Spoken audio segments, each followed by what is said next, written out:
Hello বন্ধুরা, জানো আমার বাড়ির সামনে দুটো টগর ফুল গাছ, মানে আমারই নিচতলায় গ্রাউন্ড ফ্লোরে আমার সামনে একটুখানি জায়গা আছে, এই দুটো থোকা টগর ফুলের গাছ আর একটা গন্ধলেবু গাছ আছে। গন্ধলেবুও হওয়া চালু হয়েছে 3-4 বছর ধরে, আর টগর ফুল তো ফোটে, এখন বেশি করে ফোটে আর কি। প্রচুর করি দেখি, কিন্তু ফুল কোনো দিন পাই না।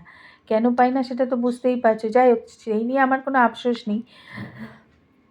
আমি ভাবি আমি না দিই, কারুর না কারুর বাড়িতে তো ঠাকুরের পায়ে পড়ে, কিন্তু আজকে বেশ কটা ফুল আমি পেয়েছি।